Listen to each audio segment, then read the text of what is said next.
Hello friends, welcome back to my YouTube channel. So ಇವತ್ತು ನಾನು ಚೂಡಿದಾರದ cutting ವಿಡಿಯೋನ ಹೇಳ್ಕೊಡ್ತಾ ಇದ್ದೀನಿ. ಸೊ ಸ್ಟೆಪ್ ಬೈ ಸ್ಟೆಪ್ ನಿಮಗೆ ಪ್ರತಿಯೊಂದನ್ನು ಕೂಡ ಹೇಳ್ಕೊಡ್ತೀನಿ, ಹೇಗೆ ಕಟ್ ಮಾಡೋದು ಅಂತ ಅಂದ್ಬಿಟ್ಟು.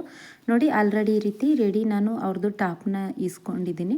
ಇದು ಬಂದು ರೆಡಿ ಟಾಪ್, ಸ್ಟಿಚ್ ಮಾಡಿಸಿರೋದಲ್ಲ, ಇದು ಬಂದು ರೆಡಿ ಟಾಪ್ನೇ ಇಟ್ಕೊಂಡು ಹೇಗೆ ನಾವು ಕಟಿಂಗ್ ಮಾಡೋದು ಅಂತ ಅಂದ್ಬಿಟ್ಟು ತೋರಿಸ್ಕೊಡ್ತೀನಿ. ಯಾಕಂತಂದರೆ ಆಲ್ಮೋಸ್ಟ್ ಅಲ್ಲಿ ಎಲ್ಲರ ಹತ್ರನೂ ಕೂಡ ರೆಡಿ ಟಾಪೇ ಇರುತ್ತೆ. ಅದಕ್ಕೋಸ್ಕರ ನಾನು ರೆಡಿ ಟಾಪ್ನಲ್ಲಿ ಕಟಿಂಗ್ ಮಾಡೋದನ್ನು ಹೇಳ್ಕೊಡ್ತೀನಿ. ಸೊ ಬನ್ನಿ ಇವಾಗ ವೀಡಿಯೋನ ಸ್ಟಾರ್ಟ್ ಮಾಡೋಣ. ಫಸ್ಟು ಲೈನಿಂಗ್ನ ಎಷ್ಟು ತಗೋಬೇಕು ಅಂತಂದರೆ, ಇದು ಬಂದು ಲೈನಿಂಗ್ ಬಂದು 1/4 ಮೀಟ್ರ್ ಇದೆ. ಸೊ 1/4 ಮೀಟ್ರು ಸಾಕಾಗುತ್ತೆ. ಇದು 38 ಸೈಜು ಚೂಡಿದಾರು, 1/4 ಮೀಟ್ರ್ ಸಾಕಾಗುತ್ತೆ. ನೀವು ಯಾವ ಚೂಡಿದಾರ್ ಕೊಟ್ಟರು ಇದೇ ಥರನೇ ಕಟ್ ಮಾಡ್ಕೊಳ್ಳಿ, ಇದರಲ್ಲಿ ಏನೂ ಚೇಂಜಸ್ ಇಲ್ಲ. ನೋಡಿ, ಫಸ್ಟು ಈ ರೀತಿ ಲೈನಿಂಗ್ನ ಮಧ್ಯಕ್ಕೆ ಫೋಲ್ಡಿಂಗ್ ಮಾಡಿ ಇಟ್ಕೊಂಡು ಚೂಡಿದಾರದು ಕೆಳಗಡೆ ಪಾರ್ಟ್ ಹತ್ರ ತಗೊಳ್ಳಿ. ನೋಡಿ, ಆ ಕಡೆ 1 ಇಂಚು, ಈ ಕಡೆ 1 ಇಂಚು ಎಕ್ಸ್ಟ್ರಾ ಬರಬೇಕು. ಈ ಕಡೆ 1 ಇಂಚು, ಈ ಕಡೆ 1 ಇಂಚು ಎಕ್ಸ್ಟ್ರಾ ಬರಬೇಕು. ಆ ರೀತಿ ಅಗಲನ ತಗೋಬೇಕು. ಆ ರೀತಿ ನೋಡಿ, ನಾನು ಮಧ್ಯಕ್ಕೂ ಕೂಡ ಕಟ್ ಮಾಡ್ಕೊಂಡು ಬಿಟ್ಟಿದ್ದೀನಿ. ಮಧ್ಯಕ್ಕೆ ಫೋಲ್ಡ್ ಮಾಡ್ಕೊಂಡಿರೋದನ್ನು ಕಟ್ ಮಾಡ್ಕೊಂಡಿದ್ದೀನಿ. ಎರಡು ಸೈಡ್ ಕೂಡ ನೋಡಿ ಹೀಗೆ. ಇದು ಅಗಲ ಬಂದು ಚೂಡಿದಾರ ಕೆಳಗಡೆ ಪಾರ್ಟ್ಸ್ ಎಷ್ಟಿರುತ್ತೆ ಅದರಿಂದ 2 ಇಂಚು ಅಗಲ ತಗೋಬೇಕು. ಯಾಕಂತಂದರೆ ನಮಗೆ ಆ ಕಡೆ ಈ ಕಡೆ ಫೋಲ್ಡಿಂಗ್ ಮಾಡೋದಕ್ಕೆ ಬೇಕಲ್ವ, ಅದಕ್ಕೋಸ್ಕರ 2 ಇಂಚು ಎಕ್ಸ್ಟ್ರಾ ತಗೊಳ್ಳಿ. ಸೊ ಇನ್ನೇನು ಕೂಡ ಚೇಂಜಸ್ ಇಲ್ಲ, ಇಷ್ಟೇ. ಇದಿಷ್ಟು ಆದಮೇಲೆ ಇವಾಗ ಚೂಡಿದಾರದ್ದು ಲೆಂತ್ ತಗೋಬೇಕು. ಉದ್ದ ಎಷ್ಟಿದೆ ಅಂತ ಅಂದ್ಬಿಟ್ಟು ತಗೊಂಡು, ಉದ್ದಕ್ಕಿಂತ ನಾವು ಚೂಡಿದಾರದ್ದು ಲೆಂತ್ ಎಷ್ಟಿರುತ್ತೆ ಅಲ್ವಾ, ಅದಕ್ಕಿಂತ 1 ಇಂಚಷ್ಟು 2 ಇಂಚಷ್ಟೇ ಕಡಿಮೆ ಮಾಡಿ, 2 ಇಂಚಷ್ಟು ನಾವು ಲೈನಿಂಗ್ನ ಕಡಿಮೆ ತಗೋಬೇಕು.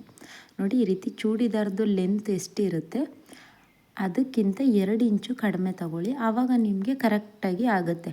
ಸೊ ಅದು ಒಳಗಡೆ ಹೋಗುತ್ತೆ ಅಲ್ವಾ, ಆವಾಗ ನಿಮಗೆ ಕರೆಕ್ಟಾಗಿ ಆಗುತ್ತೆ. ನೋಡಿ, ಇದರಲ್ಲಿ ಇವಾಗ ಮಡಚಿ ಫೋಲ್ಡ್ ಮಾಡಿ ಕೂಡ ತೋರಿಸ್ತೀನಿ. ಮೇಲ್ಗಡೆ ನಮಗೆ ಅರ್ಧ ಇಂಚು ಭುಜ ಅಟ್ಯಾಚ್ ಮಾಡೋದಕ್ಕೆ ಬೇಕು. ಇಲ್ಲಿ ನೋಡಿ 1 ಇಂಚಷ್ಟು ಕಡಿಮೆ ಇದೆ, ಅದನ್ನು ಮಾರ್ಕ್ ಮಾಡಿಕೊಂಡು 2 ಇಂಚಷ್ಟು ಕಡಿಮೆಗೆ ನಾನು ಕಟ್ ಮಾಡ್ಕೋತೀನಿ. ಸೊ ಇದಿಷ್ಟು ಗೊತ್ತಾಯ್ತಲ್ವ. ಲೈನಿಂಗ್ ಫೋಲ್ಡ್ ಮಾಡೋದೇ ಮೇಯ್ನು. ಫ್ರಂಟ್ ಮತ್ತು ಬ್ಯಾಕ್ ಏನು 5 ನಿಮಿಷಕ್ಕೆಲ್ಲ ಕಟ್ ಮಾಡ್ಕೊಂಡು ಬಿಡ್ಬೋದು, ಅದು ಯಾವುದೇ ರೀತಿ ಚೇಂಜಸ್ ಇರೋದಿಲ್ಲ. ಸೊ ನಾನು ನಿಮಗೆ ಫಸ್ಟ್ ಲೈನಿಂಗ್ ಫೋಲ್ಡ್ ಮಾಡೋದೇ ಗೊತ್ತಾಗಲ್ಲ ಅಂತ ಅಂದ್ಬಿಟ್ಟು ನನಗೆ ಹೇಳ್ತಾಯಿದ್ರು, ಅದಕ್ಕೋಸ್ಕರ ಅದನ್ನೇ ಈ ರೀತಿ ಬಿಡಿಸಿ ಹೇಳ್ತಾಯಿದ್ದೀನಿ. ಇಲ್ಲ, ನಮ್ಮದು ಟಾಪ್ ಉದ್ದ ಎಷ್ಟಿದೆ ಅದಕ್ಕಿಂತ 2 ಇಂಚು ಕಡಿಮೆ ನಾವು ಲೈನಿಂಗ್ನ ತಗೊಂಡ್ರೆ ಕರೆಕ್ಟಾಗಿ ಆಗುತ್ತೆ. ಓಕೆನಾ. ಇದನ್ನು ಕಟ್ ಮಾಡ್ಕೊಂಡಾದಮೇಲೆ ಸೊ ಫ್ರಂಟ್ ಮತ್ತು ಬ್ಯಾಕ್ ಎರಡನ್ನೂ ಕೂಡ ಬೇರೆನೇ ತಗೊಂಡ್ಬಿಡಿ. ಆವಾಗ ನಿಮಗೆ ಈಸಿ ಆಗುತ್ತೆ ಕಟಿಂಗ್ ಮಾಡೋದಕ್ಕೆ. ನೋಡಿ, ಈ ರೀತಿ ಫೋಲ್ಡಿಂಗ್ ಮಾಡಿಕೊಂಡು ಒಂದು ಪೀಸ್ ಬಂದು ನಮಗೆ ಫ್ರಂಟ್ಗೆ, ಹಾಗೆ ಇನ್ನೊಂದು ಪೀಸ್ ಬಂದು ನಮಗೆ ಬ್ಯಾಕ್ ಪಾರ್ಟ್ ಕಟ್ ಮಾಡೋದಕ್ಕೆ. ನೋಡಿ, ಲೈನಿಂಗ್ನ ಈ ರೀತಿ ಫೋಲ್ಡಿಂಗ್ ಮಾಡ್ಕೊಳ್ಳಿ. ಮಧ್ಯಕ್ಕೆ ಫೋಲ್ಡಿಂಗ್ ಮಾಡಿಕೊಂಡು 2 ಪೀಸ್ನೂ ಕೂಡ ಸಪ್ರೇಟ್ ಇಟ್ಕೋಬೇಕು. ಹೀಗೆ ಅದನ್ನು ಕೂಡ ಸಪ್ರೇಟ್ ಇಟ್ಕೊಳ್ಳಿ. ಹಾಗೆಯೇ ಇದನ್ನು ಕೂಡ ಈ ರೀತಿ ಮೇಲ್ಗಡೆನೇ ಇಟ್ಕೊಳ್ಳಿ. ಯಾಕಂತಂದರೆ ಎರಡನ್ನೂ ಒಟ್ಟಿಗೆ ಹಾರ್ಮೋಲ್ನ ಕಟ್ ಮಾಡಿಬಿಡೋಣ. ಅದಾದ ನಂತರ ಫ್ರಂಟ್ ಮತ್ತು ಬ್ಯಾಕ್ ಡೀಪ್ನ ನಾನು ಕಟ್ ಮಾಡಿ ತೋರಿಸ್ತೀನಿ ಸಪ್ರೇಟು. ಇವಾಗ ನೆಕ್ ವಿಡ್ತು ಮತ್ತು ಭುಜ ಹಾರ್ಮೋಲ್ ಕಟ್ ಮಾಡೋದಕ್ಕೆ ಒಟ್ಟಿಗೆ ಈ ರೀತಿ ಒಂದ್ರ ಮೇಲ್ಗಡೆ ಒಂದನ್ನು ಇಟ್ಕೋಬೇಕು. ಓಕೆನಾ. ಇದನ್ನು ಇಟ್ಕೊಂಡಾದಮೇಲೆ ಇದು ನೆಕ್ ವಿಡ್ತ್ ಎಷ್ಟಿದೆ ಅನ್ನೋದನ್ನು ಅಳತೆ ಬ್ಲೌಸಲ್ಲೇ ನೋಡ್ಕೊಳ್ಳಿ. ಈ ರೀತಿ ಟಾಪ್ನ ನೀಟಾಗಿ ಈ ರೀತಿ ಇಟ್ಕೊಂಡು ಹೀಗೆ ನೋಡ್ಕೊಳ್ಳಿ. ಆಲ್ಮೋಸ್ಟ್ ಆಲ್ 38, 36, 34 ಸೈಜ್ಗೆಲ್ಲ 2/4 ಇಂಚನೇ ಇಟ್ಕೊಳ್ಳಿ. 40, 42, 44 ಆ ಸೈಜ್ಗೆಲ್ಲ 3 ಇಂಚನ್ನ ಇಟ್ಕೊಳ್ಳಿ ಕರೆಕ್ಟಾಗಿ. ಸೊ 3 ಇಂಚ್ ಬೇಡ, 2/4 ಇಂಚು ಸಾಕಾಗುತ್ತೆ. ಸೊ 2/4 ಇಂಚು ಇಟ್ಕೊಳ್ಳಿ, ನಿಮಗೆ ಕರೆಕ್ಟಾಗಿ ಆಗುತ್ತೆ ಅಷ್ಟೇ. ಸೊ ಅದರಲ್ಲಿ ಏನೇ ಚೇಂಜಸ್ ಇಲ್ಲ. ನೋಡಿ, ಇಲ್ಲೂ ಕೂಡ ಅಷ್ಟೇ ನಾನು ಮಾರ್ಕ್ ಮಾಡ್ಕೋತಾ ಇದ್ದೀನಿ. 2/4 ಇಂಚ್ಗೆ ಮಾರ್ಕ್ ಮಾಡ್ಕೋತಾ ಇದ್ದೀನಿ. ಹಾಗೆಯೇ ಭುಜ ಎಷ್ಟಿದೆ ಅನ್ನೋದನ್ನು ನೋಡಿಕೊಂಡು ಅದಕ್ಕಿಂತ ಭುಜ ಅಲ್ಲಿ ಎಷ್ಟು ಕೊಟ್ಟಿದ್ದಾರೆ ಅಲ್ವಾ, ಅದಕ್ಕಿಂತ 1/4 ಇಂಚು ಜಾಸ್ತಿ ಇಟ್ಕೊಳ್ಳಿ. ಅಲ್ಲಿ 2.5 ಇಂಚು ಇದೆ, ಅದಕ್ಕೆ ನಾನು 3/4 ಇಂಚು ಇಡ್ತಾ ಇದ್ದೀನಿ. ಯಾಕಂತಂದರೆ ನೆಕ್ ಹತ್ರ 1/4 ಇಂಚು ಹೋಗುತ್ತೆ. ಹಾಗೆಯೇ ಭುಜ ಅಟ್ಯಾಚ್ ಮಾಡೋದಕ್ಕೆ ಅರ್ಧ ಇಂಚು ಹೋಗುತ್ತೆ, ಅದಕ್ಕೋಸ್ಕರ. ಹಾಗೆಯೇ ಆರ್ಮೋಲ್ ಎಷ್ಟಿದೆ ಅನ್ನೋದನ್ನು ಕೂಡ ಈ ರೀತಿ ನೋಡ್ಕೋಬೇಕು. ಆರ್ಮೋಲ್ನು ಕೂಡ ಅಷ್ಟೇ ಈ ರೀತಿ ನೀಟಾಗಿ ಇಟ್ಕೊಂಡು ಫಸ್ಟ್ ಒಂದು ಲೈನ್ ಹಾಕ್ಕೊಂಡ್ಬಿಡಿ. ಆವಾಗ ನಿಮಗೆ ಆರ್ಮೋಲ್ದು ಅಳತೆ ಅನ್ನೋದು ಕರೆಕ್ಟಾಗಿ ಸಿಗುತ್ತೆ. ಆಲ್ಮೋಸ್ಟ್ ಆಲು ಡ್ರೆಸ್ಸು ಮತ್ತು ಬ್ಲೌಸ್ಗೆ ಏನೂ ಚೇಂಜಸ್ ಇಲ್ಲ. ನೆಕ್ ವಿಡ್ತ್ ಮಾತ್ರ ಒಂದು ಸ್ವಲ್ಪ ಜಾಸ್ತಿ ತಗೋಬೋದು, ಅಷ್ಟು ಬಿಟ್ಟರೆ ಆರ್ಮೋಲ್ ಅಂತೂ ನಾವು ಬ್ಲೌಸ್ಗೆ ಎಷ್ಟು ತಗೋತೀವಿ ಅಷ್ಟೇ ತಗೊಂಡ್ರು ಕೂಡ ಫಿಟ್ಟಿಂಗ್ ಅನ್ನೋದು ಕರೆಕ್ಟಾಗಿ ಬರುತ್ತೆ. ಯಾಕಂತಂದರೆ ಬ್ಲೌಸ್ ಕೂಡ ಅಷ್ಟೇ ಇರುತ್ತೆ ಅಲ್ವಾ. ಸೊ ಇದು ನಿಮಗೆ ಟ್ರಿಕ್ಸು ಗೊತ್ತಾಯ್ತಲ್ವ. ಬ್ಲೌಸಲ್ಲಿ ನೀವು ಎಷ್ಟು ತಗೋತೀರಾ ಅಷ್ಟೇ ಇದರಲ್ಲೂ ಕೂಡ ಆರ್ಮೋಲ್ನ ತಗೊಳ್ಳಿ. ನೋಡಿ ಇದಿಷ್ಟು ಆಯ್ತಲ್ವ, ಇದಿಷ್ಟು ಆದಮೇಲೆ 1 ಇಂಚಷ್ಟು ಈ ರೀತಿ ಮಾರ್ಕ್ ಮಾಡಿಕೊಂಡು ಫ್ರಂಟ್ ಮತ್ತು ಬ್ಯಾಕ್ ಯಾವುದೇ ರೀತಿ ಶೇಪ್ ತೆಗಿಯೋಂಥ ಅವಶ್ಯಕತೆ ಇಲ್ಲ. ಸೊ ನಾನು ಯಾವುದೇ ರೀತಿ ಶೇಪ್ ತೆಗಿಯೋದಿಲ್ಲ, ಕರೆಕ್ಟಾಗಿಯೇ ಬರುತ್ತೆ. ಹಾಗೆಯೇ ಡೀಪ್ ಎಷ್ಟಿದೆ ಫ್ರಂಟಲ್ಲಿ ಅಂತ ಅಂದ್ಬಿಟ್ಟು ಹಾಗೆಯೇ ನೋಡ್ಕೊಂಡು ಮೇಲ್ಗಡೆ ಅರ್ಧ ಇಂಚು ಬಿಟ್ಟೇ ನೋಡ್ಕೋತಾ ಇದ್ದೀನಿ. ಯಾಕಂತಂದರೆ ಭುಜ ಅಟ್ಯಾಚ್ ಮಾಡೋದಕ್ಕೆ ಬೇಕಲ್ವ, ಅದಕ್ಕೋಸ್ಕರ ಈ ರೀತಿ ಕರೆಕ್ಟಾಗಿ ಮಾರ್ಕ್ ಮಾಡ್ಕೊಳ್ಳಿ. 6.25 ಇಂಚಿದೆ, 6.25 ಇಂಚ್ಗೆ ಮಾರ್ಕ್ ಮಾಡ್ಕೋತಾ ಇದ್ದೀನಿ. ಇಲ್ಲಿ ನಮಗೆ ಬ್ರಾಡ್ಗೋಸ್ಕರ 2.25 ಇಂಚು ಮೇಲ್ಗಡೆ ನೆಕ್ ವಿಡ್ತ್ ಇಟ್ಟಿದ್ದೀವಿ. 3 ಇಂಚ್ಗೆ ಒಂದು ಮಾರ್ಕ್ ಮಾಡ್ಕೊಳ್ಳಿ. ಮಾರ್ಕ್ ಮಾಡಿಕೊಂಡು ನಿಮಗೆ ಯಾವ ಶೇಪ್ ಇಷ್ಟ ಆಗುತ್ತೆ ಆ ರೀತಿ ಶೇಪ್ನ ಕೊಡಿ. ಇದಕ್ಕೆ ಥ್ರೆಡ್ ಪೈಪಿಂಗ್ ಹೇಳಿದ್ದಾರೆ, ಅದಕ್ಕೋಸ್ಕರ ನಾನು ಈ ರೀತಿ ಶೇಪ್ನ ಕೊಡ್ತಾಯಿದ್ದೀನಿ. ಡ್ರೆಸ್ಗೆಲ್ಲ ಆಲ್ಮೋಸ್ಟ್ ಅಲ್ಲಿ ಈ ಶೇಪ್ ಚೆನ್ನಾಗಿ ಕಾಣಿಸುತ್ತೆ, ಅದಕ್ಕೋಸ್ಕರ ಈ ಶೇಪ್ನೇ ಇಡ್ತಾಯಿದ್ದೀನಿ. ಸೊ ಇದಿಷ್ಟು ಆಯ್ತಲ್ವ, ಇದಿಷ್ಟು ಆದಮೇಲೆ ಅದನ್ನು ಕಟಿಂಗ್ ಮಾಡಿ ತೆಗೆದುಬಿಡೋಣ. ಅದಕ್ಕೂ ಮುಂಚೆ ನಿಮಗೆ ಇನ್ನೊಂದು ಕೂಡ ತೋರಿಸ್ಬಿಡ್ತೀನಿ. ಸೈಡ್ ನೋಡಿ, ಈ ರೀತಿ ಸೈಡಲ್ಲಿ ನಾನು ಯಾವಾಗಲೂ ಸೈಡ್ ಫಿಟ್ಟಿಂಗ್ ಲಾಸ್ಟಲ್ಲೇ ಮಾಡೋದು, ಬಟ್ ನಿಮಗೆ ತೋರಿಸ್ಕೊಡ್ತೀನಿ ಅಷ್ಟೇ. ಸೈಡ್ ಎಷ್ಟಿದೆ ಅಂತಂದ್ಬಿಟ್ಟು ಅಲ್ಲಿ ಕೆಳಗಡೆ ನಾವು ಡಾಟ್ವರೆಗೂ ಕೂಡ ಒಂದು ಮಾರ್ಕ್ ಮಾಡ್ಕೋಬೇಕು. ಅದಾದ ನಂತರ ಎದೆ ಸುತ್ತಳತೆ ಎಷ್ಟಿದೆ ಅನ್ನೋದನ್ನು ಕೂಡ ಅಳತೆ ಬ್ಲೌಸಲ್ಲಿ ನೋಡ್ಕೊಳ್ಳಿ. ನೋಡಿ ಈ ರೀತಿ ಟೈಟಾಗಿ ಎಳೆದಿಟ್ಕೊಂಡು, ಸೊ ಇದೇನು ಮಾರ್ಕೇನು ಅವಶ್ಯಕತೆ ಇರೋದಿಲ್ಲ. ಯಾಕಂತಂದರೆ ಲಾಸ್ಟಲ್ಲಿ ಮಾರ್ಕ್ ಮಾಡಿದ್ರೆ ನಿಮಗೆ ಫಿಟ್ಟಿಂಗ್ ಕರೆಕ್ಟಾಗಿ ಬರುತ್ತೆ. ಯಾಕಂತಂದರೆ ನಾವು ಅಟ್ಯಾಚ್ ಮಾಡುವಾಗ ಸ್ವಲ್ಪ ಆ ಕಡೆ ಈ ಕಡೆ ಹೋಗಿರುತ್ತೆ ಅಲ್ವಾ. ಆದರೂ ಕೂಡ ನಿಮಗೊಂದು ಸಲ ಮಾರ್ಕ್ ಮಾಡಿ ತೋರಿಸ್ಕೊಟ್ಬಿಡ್ತೀನಿ. ನೋಡಿ ಎದೆ ಸುತ್ತಳತೆನ ಈ ರೀತಿ ನೋಡ್ಕೋಬೇಕು. ಅದಾದ ನಂತರ ಸೊಂಟದ ಸುತ್ತಳತೆನ ನೋಡ್ಕೊಳ್ಳಿ. ಹೀಗೆ ನೋಡಿ, ಹೀಗೆ ಸೊಂಟ ಸುತ್ತಳತೆನ ನೋಡಿಕೊಂಡು ಅದನ್ನು ಮಧ್ಯಕ್ಕೆ ಫೋಲ್ಡಿಂಗ್ ಮಾಡ್ಕೋಬೇಕು. ಮಧ್ಯಕ್ಕೆ ಅರ್ಧ ಭಾಗ ಮಾಡಿಕೊಂಡು ಅದನ್ನು ನೀವು ಮಾರ್ಕ್ ಮಾಡ್ಕೋಬೇಕು. ಹೀಗೆ ನೋಡಿ, ಅಲ್ಲಿಗೆ ಬಂದು ನಮಗೆ ಸೊಂಟ ಸುತ್ತಳತೆ ಬರುತ್ತೆ. ಈ ಕಡೆ ಸೈಡ್ ಬಂದು ಎದೆ ಸುತ್ತಳತೆ ಬರುತ್ತೆ.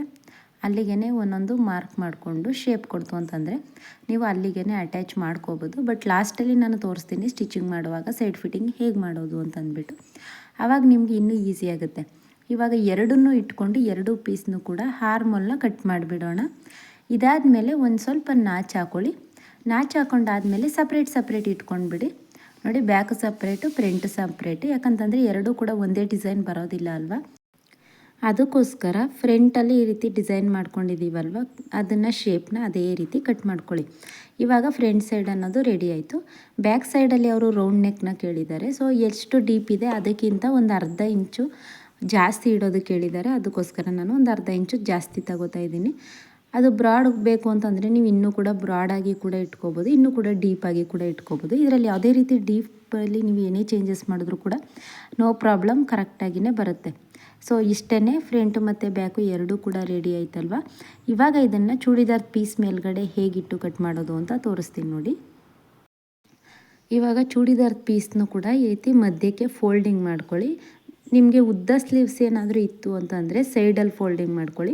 ಇದು ಹಾಫ್ ಸ್ಲೀವ್ಸ್ ಆಗಿರೋದ್ರಿಂದ ಬಟ್ಟೆ ಜಾಸ್ತಿನೇ ಇದೆ, ಅದಕ್ಕೆ ನಾನು ಮಧ್ಯಕ್ಕೆ ಫೋಲ್ಡಿಂಗ್ ಮಾಡ್ಕೊಂಡಿದ್ದೀನಿ. ಫೋಲ್ಡಿಂಗ್ ಮಾಡ್ಕೊಂಡಾದಮೇಲೆ ಇವಾಗ ಲೈನಿಂಗ್ ಉದ್ದಕ್ಕಿಂತ ಅದು ಬಂದು 2 ಇಂಚ್ ಉದ್ದ ಎಕ್ಸ್ಟ್ರಾ ಇರಬೇಕು. 2 ಇಂಚಲ್ಲ, 3 ಇಂಚ್ ಉದ್ದ ಇರಬೇಕು. ಯಾಕಂತಂದರೆ ನಮಗೆ ಕೆಳಗಡೆ ಫೋಲ್ಡಿಂಗ್ ಮಾಡಿ ಸ್ಟಿಚ್ ಮಾಡೋದಕ್ಕೂ ಕೂಡ ನೋಡಿ, ಈ ರೀತಿ ಫೋಲ್ಡಿಂಗ್ ಮಾಡೋದಕ್ಕೂ ಕೂಡ ಬಟ್ಟೆ ಬೇಕಲ್ವ. ಆ ಬಟ್ಟೆನ ಬಿಟ್ಟು ನಾವು ಎಕ್ಸ್ಟ್ರಾನ ತಗೋಬೇಕು. ಇನ್ನೂ ನಿಮಗೆ ಗೊತ್ತಾಗಲಿಲ್ಲ ಅಂತಂದರೆ ನಾನು ತೋರಿಸ್ಕೊಡ್ತೀನಿ ನೋಡಿ. ಈ ರೀತಿ ಟಾಪ್ ಲೆಂತ್ನ ತಗೊಳ್ಳಿ. ಟಾಪ್ ಲೆಂತ್ಗಿಂತ ಕೆಳಗಡೆ 1 ಇಂಚು ಎಕ್ಸ್ಟ್ರಾ ಇರಬೇಕು. ಓಕೆನಾ, ಇಷ್ಟೇ. ಸೊ ಟಾಪ್ ಲೆಂತ್ಗಿಂತ 1 ಇಂಚ್ ಎಕ್ಸ್ಟ್ರಾ ಇತ್ತು ಅಂತಂದರೆ ಕೆಳಗಡೆ ಫೋಲ್ಡ್ ಮಾಡೋದಕ್ಕೂ ಕೂಡ ಕರೆಕ್ಟ್ ಆಗುತ್ತೆ. ಇದನ್ನೇನು ಮಾಡಬೇಕು, ಈ ಕಡೆ ಸೈಡು ಮತ್ತು ಈ ಕಡೆ ಸೈಡು ಎರಡೂ ಸೈಡ್ ಕೂಡ ಕಟ್ಟಿಂಗ್ ಮಾಡಿ ತೆಗೆದುಬಿಡಿ. ಆವಾಗ ನಮಗೆ ನಾನು ಸ್ಟಿಚಿಂಗ್ ಮಾಡುವಾಗಲೇ ನೆಕ್ ಹತ್ರ ಎಲ್ಲ ಕಟ್ ಮಾಡಿ ತೋರಿಸ್ತೀನಿ. ಯಾಕಂತಂದರೆ ಇವಾಗಲೇ ಕಟ್ ಮಾಡ್ಕೊಂಡ್ಬಿಟ್ರೆ ಬಿಗಿನರ್ಸ್ಗೆ ಆ ಕಡೆ ಈ ಕಡೆ ಹೋಯ್ತು ಬಟ್ಟೆ ಅಂತಂದರೆ ನಿಮಗೆ ಡ್ರೆಸ್ ಹಾಳಾಗೋಗುತ್ತೆ. ಅದಕ್ಕೋಸ್ಕರ ಇದಾದಮೇಲೆ ನಾನು ತೋರಿಸ್ಕೊಡ್ತೀನಿ. ಇವಾಗ ಅದಕ್ಕೋಸ್ಕರನೇ ಇವಾಗ ತೋರಿಸ್ತಾ ಇಲ್ಲ. ಸೊ ನೋಡಿ, ಇದಿಷ್ಟು ಆಯ್ತಲ್ವ. ಇವಾಗ ನೋಡಿ, ಫ್ರಂಟ್ ಕಡೆದು ಒಂದು ಫ್ರಂಟ್ ಇಟ್ಕೊಳ್ಳಿ, ಬ್ಯಾಕ್ ಸೈಡ್ದು ಒಂದು ಬ್ಯಾಕ್ ಸೈಡ್ ಇಟ್ಕೊಳ್ಳಿ. ಈ ರೀತಿ ಇದು ಬಂದು ಬ್ಯಾಕ್ ಸೈಡ್ಗಾಯಿತು. ಇವಾಗ ಇದು ಬಂದು ಫ್ರಂಟ್ ಸೈಡ್ಗಾಯಿತು. ಸೊ ಇದನ್ನು ನಾನು ಸ್ಟಿಚ್ ಮಾಡೋ ಕೂಡ ತೋರಿಸ್ತೀನಿ ಹೇಗೆ ಅಂತ ಅಂದ್ಬಿಟ್ಟು. ಇದಿಷ್ಟ ಆಯ್ತಲ್ವ. ಇದಿಷ್ಟ ಆದಮೇಲೆ ಉಳ್ಕೊಂಡಿರೋಂಥ ಪೀಸಲ್ಲಿ ಅವರು ಸ್ಲೀವ್ಸ್ಗೆ ಅದು ಬಾರ್ಡರ್ ಬೇಡ ಅಂದಿದ್ದಾರೆ, ಅದಕ್ಕೋಸ್ಕರ ಸ್ಲೀವ್ಸ್ಗೆ ಬಾರ್ಡರ್ ಆಗ್ತಾಯಿಲ್ಲ, ಪೈಪಿಂಗ್ನ ಹಾಕ್ತಾಯಿದ್ದೀನಿ. ಯಾಕಂತಂದರೆ ಅದು ಸ್ಲೀವ್ಸ್ಗೆ ಬಾರ್ಡರ್ ಕೂಡ ಸಾಕಾಗೋದಿಲ್ಲ. ಇವಾಗ ಇದನ್ನು ಫೋಲ್ಡಿಂಗ್ ಮಾಡಿಕೊಂಡು 4 ಫೋಲ್ಡ್ ಮಾಡ್ಕೊಳ್ಳಿ. 4 ಫೋಲ್ಡ್ ಮಾಡಿಕೊಂಡು ಸ್ವಲ್ಪ ಒಂದು ಸಮನಾಗಿ ಫಸ್ಟು ಕಟ್ ಮಾಡ್ಕೋಬೇಕು. ಕಟ್ ಮಾಡ್ಕೊಂಡಾದಮೇಲೆ ಅಳತೆ ಬ್ಲೌಸ್ನ ಇಟ್ಟು ಈ ರೀತಿ ಸ್ಲೀವ್ಸ್ನ ಕಟ್ ಮಾಡ್ಕೋಬೇಕು. ಕೆಳಗಡೆ 1 ಇಂಚು ಬಿಟ್ಟು ಕಟ್ ಮಾಡ್ಕೊಳ್ಳಿ. ಯಾಕಂತಂದರೆ ಕೆಳಗಡೆ ನಾವು ಪೈಪಿಂಗ್ನ ಅಟ್ಯಾಚ್ ಮಾಡಬೇಕಲ್ವ, ಅದಕ್ಕೋಸ್ಕರ 1 ಇಂಚನ್ನ ಬಿಟ್ಟು ಕಟ್ ಮಾಡ್ಕೊಳ್ಳಿ. ನಮಗೆ ಬೇಕು ಅಂತಂದರೆ ಆಮೇಲೆ ನಾವು ಎಕ್ಸ್ಟ್ರಾ ನೋಡ್ಕೊಂಡು ಕಟ್ ಮಾಡ್ಕೋಬೋದು. ಯಾಕಂತ 1 ಇಂಚನ್ನ ಬಿಟ್ಟು ಕಟ್ ಮಾಡಿಕೊಂಡ್ರೆ ಸರಿ ಹೋಗುತ್ತೆ. ಹಾಗೆಯೇ ಭುಜದ ಹತ್ರ ಕೂಡ ಮತ್ತು ಆರ್ಮೋಲ್ ಹತ್ರ ಕೂಡ ಈ ರೀತಿ ಶೇಪ್ ಕೊಟ್ಟು ಡೌನಿಂಗ್ ಕೊಡಿ. ಅದನ್ನು ಇವಾಗ ಕಟ್ಟಿಂಗ್ ಮಾಡ್ಕೊಳ್ಳೋಣ. ಇಷ್ಟೇ. ಸೊ ಚೂಡಿದಾರದ್ದು ಕಟಿಂಗ್ ಎಷ್ಟು ಈಸಿ ಅಂತಂದ್ಬಿಟ್ಟು ನಿಮಗೆ ಗೊತ್ತಾಯ್ತಲ್ವ. ಇದ್ರ ಸ್ಟಿಚಿಂಗ್ ವಿಡಿಯೋನು ಕೂಡ ತುಂಬಾ ಈಸಿಯಾಗಿ ಹೇಗೆ ಸ್ಟಿಚ್ ಮಾಡೋದು ಅಂತ ತೋರಿಸ್ತೀನಿ. ವಿಡಿಯೋ ಹೆಲ್ಪ್ ಆದರೆ ಲೈಕ್ ಮಾಡೋದನ್ನು ಮರಿಬೇಡಿ. Thank you.